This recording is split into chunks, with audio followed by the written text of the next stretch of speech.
Hello everyone and welcome back to Mindspine tutorials. Maryam here. तो हम आज हमारा सेकंड लेक्चर स्टार्ट कर रहे हैं जो कि हमने यूजीसी सीएसआईआर नेट के लिए स्टार्ट किया था लाइफ साइंसेज में।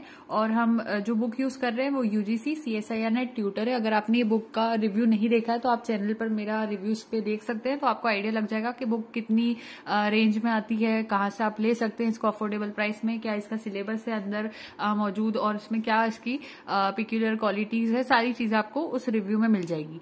तो वो रिव्यू का वीडियो आप प्लेलिस्ट में भी चेक कर सकते हैं और अगर आप सर्च करेंगे review of Arihant CSIR net book तो उससे भी आपको मिल जाएगा। तो इस टाइप से आप उसका रिव्यू देख सकते हैं। लेक्चर फर्स्ट भी इस बुक का प्रिपेयर्ड है, वो भी आप देख सकते हैं। अब लेक्चर सेकंड से हम आज का स्टार्ट कर रहे हैं।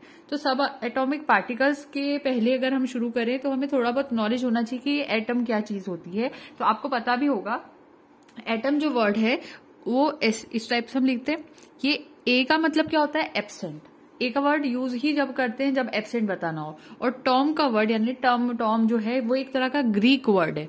ये एक तरह का ग्रीक वर्ड है और इस ग्रीक वर्ड का मतलब होता है डिविजिबल, जिसको आप फर्दर डिवाइड नहीं कर सकते। तो जिस भी चीज को आप फर्दर और डिवाइड नहीं कर सकते उसको कहा जाता है एटम। तो atom is a Greek word and it's meaning is indivisible. Atom का मतलब ही होता है कि ये ऐसी चीज होती है जो कि इनडिविजिबल होती है, जिसको डिवाइड नहीं किया जा सकता, और ये एक तरह का अल्टीमेट पार्टिकल होता है which can not be further सब डिवाइडेड। इस टाइप से एटम के बारे में हमें इंट्रोडक्शन मिलता है। तो अब आगे बढ़ते हैं हम। तो अभी मैं डिटेल में आपको इलेक्ट्रॉन, प्रोटॉन और न्यूट्रॉन बताऊं, उससे पहले मैं थोड़ा सा डाल्टन की एटॉमिक थ्योरी से स्टार्ट करूंगी। ये तीन चीजें हम बाद में देखेंगे क्योंकि अंदर सब एटॉमिक पार्टिकल्स तो होते हैं, इनकी डिटेल इतनी ज्यादा नहीं होती। अगर चलिए फिर भी हम देख भी सकते हैं, फिर हम डाल्टन की एटॉमिक थ्योरी ज्यादा अच्छे से समझ लेंगे। तो इलेक्ट्रॉन का यही था कि ये नेगेटिवली चार्ज होता है, ये आपको पता होगा। ये नेगेटिवली चार्ज सब एटॉमिक पार्टिकल होता है एटम का। आयन भी कह सकते हो आपको इसको, that is outside of the nucleus. A neutral atom contains the same number of electrons as there are protons in the nucleus. एक न्यूट्रल एटम अगर है तो न्यूट्रल एटम में जितने नंबर ऑफ इलेक्ट्रॉन्स होंगे वहां पर उतने ही नंबर ऑफ प्रोटॉन्स होंगे, तो वो इक्वल रहते हैं, इसलिए वो न्यूट्रल एटम होता है। अगर कोई नेगेटिवली चार्ज पार्टिकल है, बीटा पार्टिकल है, is an electron that is emitted from the nucleus as a result of a nuclear decay process. जब मैं आपको रेडियो एक्टिविटी पढ़ा चुकी हूँ मेरे हैंडरिटन नोट्स में, जब मैंने आपको बताई थी, तो उसमें मैंने बताया था कि बीटा पार्टिकल जो होता है उसकी सिमिलैरिटीज देखने को मिलती है इलेक्ट्रॉन के साथ यहाँ पर। तो ये बात हमको पता है, और आपने नहीं देखे मेरे हैंडरिटन नोट्स के 4 लेक्चर्स है, उसमें और अच्छी डिटेल इसकी मिल जाएगी, तो आपको नोट्स का भी आइडिया लग जाएगा। लेकिन अभी मैं बुक से बता रही हूँ इसलिए थ्योरी हम यहाँ पर देखते हुए जा रहे हैं। प्रोटॉन वही एक तरह का सब एटॉमिक पार्टिकल होता है जिसका मास 1.0073 होता है और AMU होता है, और इसका चार्ज +1 शो किया जाता है found in the nuclear of atom. ये एटम के न्यूक्लियस, फॉर एग्जाम्पल ये एटम है तो बीच में जो न्यूक्लियस होता है वहां पर प्रोटॉन प्रेजेंट होते हैं और बाहर आसपास जो रिवॉल्व करते हैं वहां पर इलेक्ट्रॉन्स होते हैं। Nucleus of normal hydrogen is made up of proton. अगर आप एक नॉर्मल हाइड्रोजन को देखोगे तो उसके अंदर सिर्फ प्रोटॉन का ही एक तरह से आप मास कह सकते हो। दस the ionised form of normal hydrogen is often called proton. इसलिए नॉर्मल हाइड्रोजन को ही हम कहते हैं कि आयोनाइज्ड फॉर्म जो होता है नॉर्मल हाइड्रोजन का, हम उसी को प्रोटॉन कहते हैं। और न्यूट्रॉन क्या होता है? इसके ऊपर कोई चार्ज नहीं होता और ये न्यूक्लियर ऑफ एटम में ही मिलते हैं, सिमिलर होते हैं प्रोटॉन की तरह ही मास में, लेकिन इनके ऊपर कोई इलेक्ट्रिक चार्ज नहीं होता। बस इतना सा डिफरेंस है। अभी कुछ इंपॉर्टेंट टर्म्स हैं यहाँ पर। एटॉमिक नंबर को Z से रिप्रेजेंट करते हैं, मास नंबर को A से रिप्रेजेंट करते हैं। Atomic mass unit AMU। Carbon 12 के कंपेरिजन में हम जब मास देखते हैं उसको कहते हैं। अगेन मैं यहाँ पर बता रही हूँ कि मैंने वो जो 4 लेक्चर्स बनाए हैं सीएसआईआर नेट के लिए बनाए, प्लीज आप उसको 4 लेक्चर्स को हैंडरिटन जो है उनको देख लोगे तो आपको बहुत कुछ ये चीजें क्लियर हो जाएगी। मैंने वहां डिटेल में बता रखी है क्योंकि अब स्ट्रक्चर ऑफ एटम्स आ जाता है फाइनली। अब इसको ध्यान से समझना। स्ट्रक्चर ऑफ एटम पढ़ने से पहले देखो एटम की नाम की शुरुआत कहीं से तो हुई होगी, तो वहां पर सबसे पहले जिन साइंटिस्ट का नाम आता है वो थे डाल्टन। डाल्टन ने अपनी एक एटॉमिक थ्योरी दी थी और उनकी एटॉमिक थ्योरी ये कहती थी कि एटम जो होता है वो स्मॉलेस्ट इनडिविजिबल ऑफ मैटर होता है which take part in chemical reaction. Atom के बारे में उन्होंने कहा कि इनडिविजिबल होता है, इनडिविजिबल होता है और क्या करता है? केमिकल रिएक्शन में पार्टिसिपेट करता है। फिर उन्होंने कहा कि एटम को ना ही आप क्रिएट कर सकते हो ना ही आप डिस्ट्रॉय कर सकते हो, तो क्रिएट भी नहीं कर सकते हो और आप इसको डिस्ट्रॉय भी नहीं कर सकते हो। फिर उन्होंने कहा कि atom of the same element are similar in size, mass and characteristics. अगर आप किसी सेम एलिमेंट को देख रहे हो, मैंने आपको शुरू में बताया था, फॉर एग्जांपल Na नाम का एलिमेंट देख रहे हो, तो उसमें जितने भी एटम्स होंगे वो किसके होंगे? सिर्फ Na के ही होंगे। तो Na का अगर कोई एलिमेंट है तो वो सब एटम उसके अंदर जो पाए जाएंगे साइज में भी सिमिलर होंगे, मास में भी सिमिलर होंगे और कैरेक्टर्स में भी सिमिलर होंगे। वहीं अगर आप दो डिफरेंट एलिमेंट्स को देख लो, आप एक क्लोराइड के भी एलिमेंट को लिया है, तो अब उसमें अगर आप एटम को देखोगे तो वहां पर डिफरेंट साइज, मास और कैरेक्टरिस्टिक आपको देखने को मिल जाएंगे। तो इस टाइप से डाल्टन की एटॉमिक थ्योरी आई थी सबसे पहले। तो यहां से शुरू करते हैं। अब टेक्स्ट पढ़ना मैंने आपको एक्सप्लेन कर दिया, अब टेक्स्ट देखते हैं। Word atom has been derive from Greek word atomio, ये मैंने आपको सबसे पहले बताया, विच मीन्स अनकटेबल या फिर नॉन डिविजिबल या अनडिविजिबल भी कह सकते हो। The atomic theory of matter was first proposed on a firm scientific basis bye John Dalton. सबसे पहले जॉन डाल्टन ने इसकी शुरुआत की थी। अ ब्रिटिश स्कूल टीचर इन 1808 ये सबसे पहले मतलब एक ब्रिटिश स्कूल के टीचर थे, तो उन्होंने शुरुआत की थी। डाल्टन की एटॉमिक थ्योरी आई और उन्होंने कहा कि atom as a ultimate particle of matter, atom जो होता है वो एक अल्टीमेट पार्टिकल होता है मैटर का। The experimental observation made by scientist towards the end of 19th and beginning of 20th century have established that atoms can further divided into. तो बाद में जो रिसर्चेस हुई उससे पता चला कि एटम को आप कह तो रहे थे कि ये तो इनडिविजिबल होता है, लेकिन उसके अंदर भी और कुछ चीजें होती हैं, उनको हम कहते हैं सब एटॉमिक पार्टिकल्स। यानी कि एटम को हम और डिवाइड कर सकते हैं और उसमें इलेक्ट्रॉन प्रोटॉन, यानी कि उसमें इलेक्ट्रॉन प्रोटॉन और न्यूट्रॉन हमें मिल जाते हैं। तो ये आपको यहां से थोड़ा क्लियर हो गया होगा।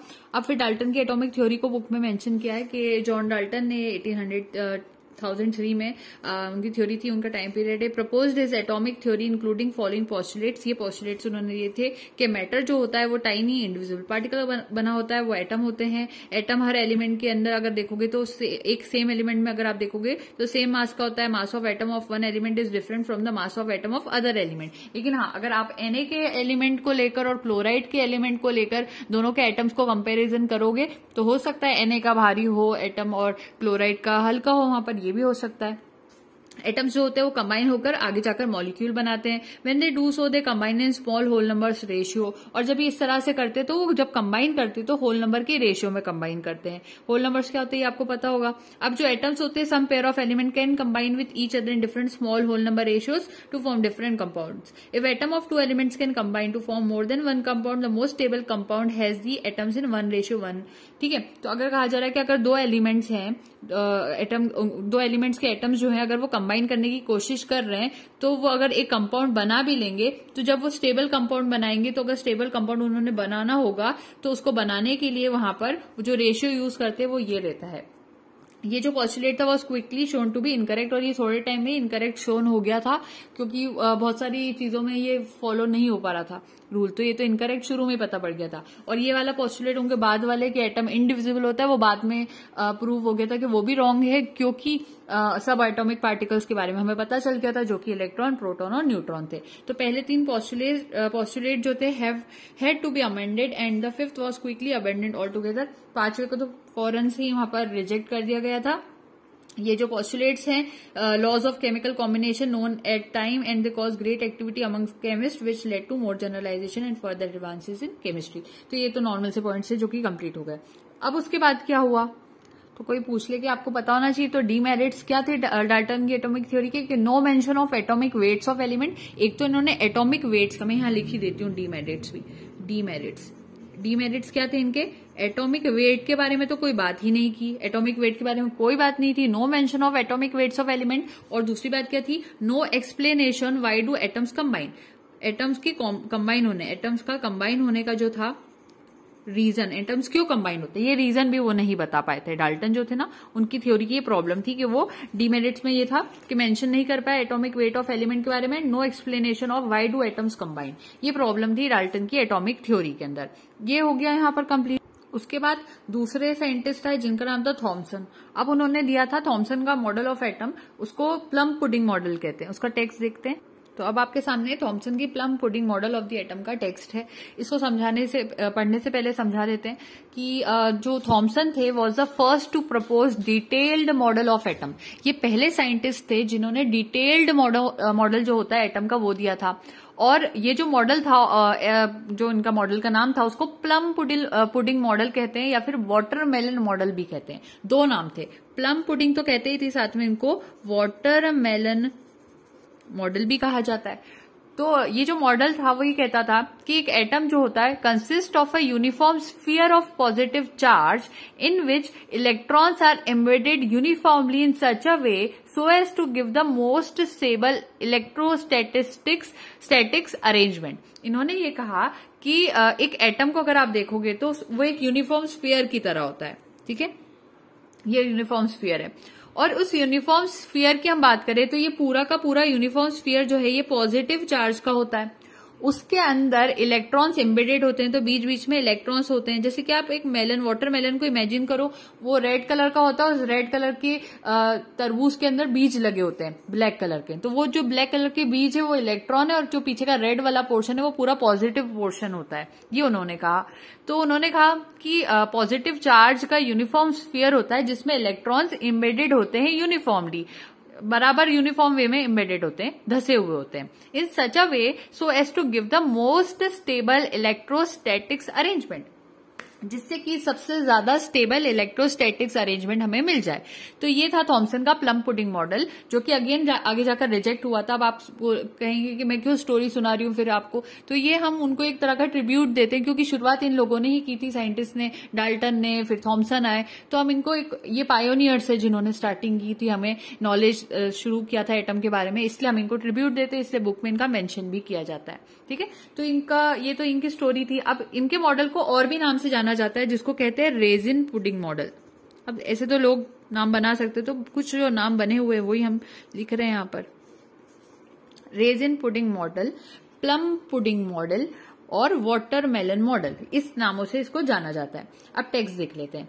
1904 की बात है। सर जे थॉमसन जो थे propose the first definite theory as, तो देखो यहाँ पर sir J Thomson propose the first definite theory to as to the internal structure of atom. According to this theory the atom was assumed to consist of a sphere, जैसे मैंने कहा था sphere होता है, of uniform distribution of about 10⁻⁻⁻10 metre positive charge, इतने metres का होता है, with electrons embedded in it such that the number of electrons equal to the number of positive charges and the atom as a whole is electrically neutral. इस तरह से positive और negative का combination होता है कि ओवरऑल वो चीज स्टेबल भी रहती है और न्यूट्रल भी बन जाती है। यानी कि अगर 10 पॉजिटिव है तो 10 ही नेगेटिव वहां पर आकर उसको वहां पर स्टेबल भी बना देंगे इस एटम को, और न्यूट्रल भी बना देंगे। So this model of atom could account the electrical neutrality of atom.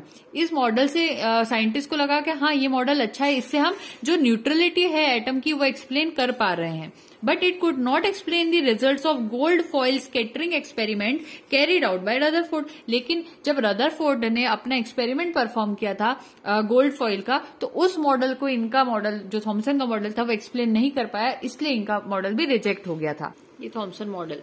तो इससे आपको ये आइडिया लग गया होगा कि मेरिट्स क्या थे थॉमसन के प्लम पुडिंग मॉडल के, कि ये एक्सप्लेन करता था इलेक्ट्रॉन न्यूट्रलिटी ऑफ एटम को, और इसके डीमेरिट्स क्या थे। The model was soon discarded when Rutherford and his co-workers observed unusual scattering of alpha particles by the thin metal foils. Since this model could not explain the experimental results, it was therefore rejected. तो Thomson के model से ये बात सीखी थी कि mass of an atom is considered to be evenly spread over the atoms. Static model does not reflect the movement of electrons, couldn't explain the stability of an atom. ये कुछ बातें थी।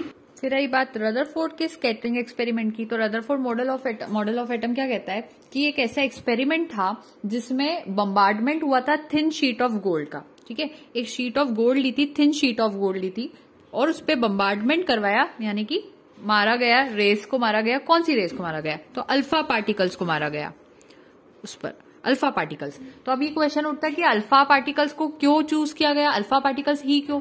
तो अल्फा पार्टिकल्स जो होते हैं ना students, they are high energy positively charged helium ions having charge +2 and mass 4 units. समझ में आ रही बात? अल्फा पार्टिकल्स हीलियम की तरह रहते हैं जिसमें 2+ चार्ज होता है और 4U मास होता है। इनका मास क्या होता है? 4U होता है, 4U। तो bombardment thin sheets of gold पर करवाया गया अल्फा पार्टिकल्स के थ्रू, और अल्फा पार्टिकल्स बहुत स्ट्रांग होते हैं और मतलब माना जाता है कि ये बहुत अच्छे से वर्क करते हैं। तो अगर इनको यूज करा जाएगा तो हम प्रॉपरली समझ पाएंगे कि हमारा एक्सपेरिमेंट में क्या प्रॉब्लम होगी और किस तरह से एक्सपेरिमेंट होगा। तो अल्फा पार्टिकल्स को चूज किया। और गोल्ड को ही क्यों चूज किया? तो गोल्ड की जो मेलिएबिलिटी होती है ना, वो बहुत ज्यादा होती है। गोल्ड की मेलिएबिलिटी ज्यादा होती है। मेलिएबिलिटी का क्या मतलब होता है कि कोई चीज को आप कितना थिन कर सकते हो। तो गोल्ड को आप बहुत थिन कर सकते हो, इसकी मेलिएबिलिटी ज्यादा होती है। तो थिन जितना ज्यादा होगा उतने अच्छे से हम देख पाएंगे, उसको ऑब्जर्व कर पाएंगे, इसीलिए गोल्ड को उन्होंने चूज किया था। तो रदरफोर्ड मॉडल ऑफ एटम में याद रखना है, the experiment involve the bombardment of thin sheet of gold by alpha particles. Alpha particles are high energy positively charged helium ions having charge +2 and mass 4u। तो अब यहाँ से Rutherford की idea आपको लग गया होगा।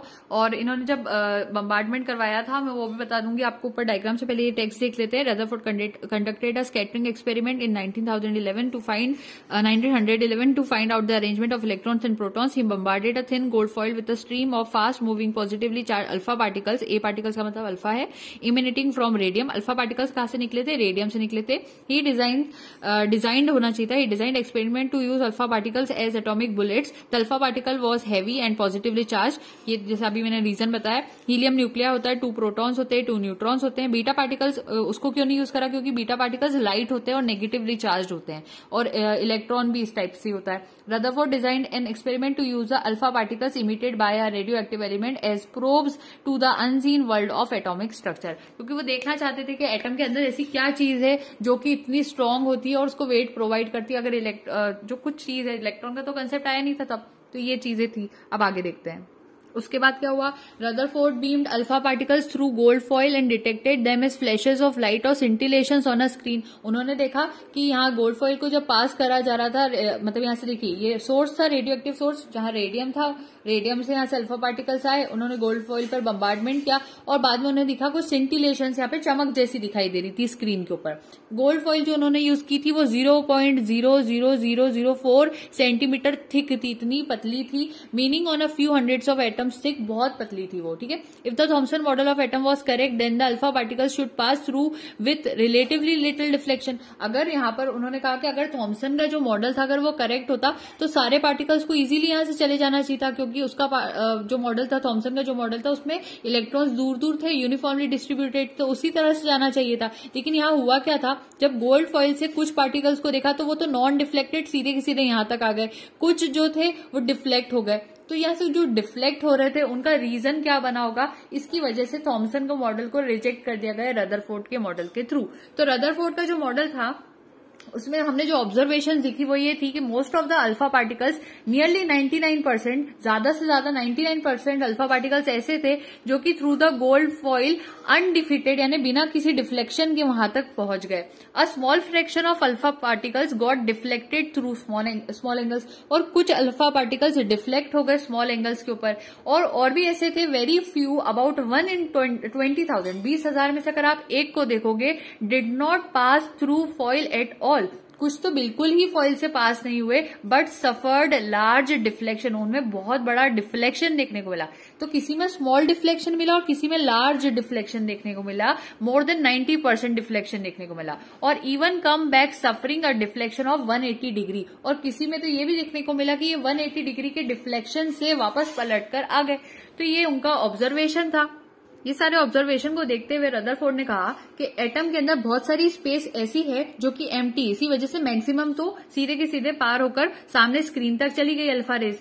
Most of the mass and all the positive charge of an atom is concentrated in very small region called nucleus. और कहा कि बीच में कोई न्यूक्लियस वाला कोई रीजन होगा एटम में, वहां पर बहुत सारा पॉजिटिव चार्ज है। यानी कि थॉमसन का मॉडल रॉन्ग हो गया। थॉमसन ने कहा था पूरा ही पॉजिटिव होता है जिसमें इलेक्ट्रॉन्स एम्बेडेड होते हैं, लेकिन उन्होंने कहा नहीं, ऐसा नहीं है। पूरा मास जो होगा और पॉजिटिव चार्ज जो होगा एटम का वो कंसंट्रेटेड होगा बीच वाले रीजन में, जिसको हम कहते हैं nucleus. Nucleus is surrounded by electrons. फिर उन्होंने कहा कि न्यूक्लियस के आसपास इलेक्ट्रॉन्स पाए जाते हैं which are revolving around it at a very high speed. और उन्होंने कहा कि जो इलेक्ट्रॉन्स होते हैं वो इम्बेडेड नहीं होते, धसे हुए नहीं होते, बल्कि वो मूव कर रहे होते हैं, रिवॉल्व कर रहे होते हैं न्यूक्लियस के आसपास बहुत हाई स्पीड के अंदर। जैसे कि सोलर सिस्टम में हम देखते हैं कि सन के आसपास प्लैनेट्स रिवॉल्व करते हैं, उसी तरह से इलेक्ट्रॉन्स भी प्रोटॉन के आसपास रिवॉल्व करते हैं, और वो भी कैसे, हाई स्पीड पे रिवॉल्व करते हैं। ये कहा था रदरफोर्ड ने। और atom as a whole is electrically neutral, और उन्होंने कहा कि एटम पूरा देखोगे तो इलेक्ट्रिकली न्यूट्रल होता है। ये देखो, तो यहां से ये थोड़ा टेक्स्ट आप खुद ही रीड करेंगे, मैं यहाँ पर इसको रीड नहीं कर रही हूँ। और उसके बाद इसका एक एंगल और देख लो आप। यहाँ से रदरफोर्ड के हिसाब से इस टाइप से कुछ मॉडल दिखाई देता था। फिर ये और टेक्स्ट है उनका पूरा यहाँ से, जो कि उन्होंने उनका ऑब्जर्वेशन दिया था, वो ई तक का ये पूरा टेक्स्ट है। लेकिन अगेन डिफेक्ट्स आ गए रदरफोर्ड के मॉडल के अंदर भी। उनमें ये था कि an atom consist of positive nucleus with electrons moving around it in circular orbits. However J C Maxwell shown that when an electron is subjected to acceleration, जब आप किसी इलेक्ट्रॉन को एक्सेलरेशन करवाओगे, it emits radiation and loses is energy. उन्होंने कहा था Rutherford ने कि इलेक्ट्रॉन्स अच्छे तेज स्पीड में घूमते रहते प्रोटॉन के आसपास। लेकिन जेसी मैक्सवेल ने बोला कि अगर आप इलेक्ट्रॉन की स्पीड बढ़ाने लग जाओ, उनको एक्सेलरेशन करवाने लग जाओगे, तो एक्सेलरेशन करवाते करवाते वो ऐसे हो जाएंगे कि वो इमिट करेंगे रेडिएशन को, और ऐसे करते करते उनकी एनर्जी भी कम होती जाएगी, जिस वजह से its orbit should become smaller and smaller. इस वजह से उसकी ऑर्बिट तो छोटी छोटी होती जाएगी, क्योंकि वो घूम ही नहीं पाएगा, उसके पास एनर्जी नहीं, वो आगे तक की ऑर्बिट में जा ही नहीं पाएगा, पीछे पीछे की ऑर्बिट में घूमता जाएगा। जैसे ये ऑर्बिट्स हैं जिसपे इलेक्ट्रॉन घूमते हैं, तो इलेक्ट्रॉन अगर तेज स्पीड में घूम रहा है तो यहां से यहां तक जा सकता है इतना दूर, लेकिन अब उसके पास एनर्जी नहीं होगी तो वो इधर ही इधर तो घूमता रहेगा, तो उसकी ऑर्बिट कम होती जाएगी। Finally it should drop into the nucleus. फिर एक टाइम ऐसा आएगा कि इलेक्ट्रॉन थक के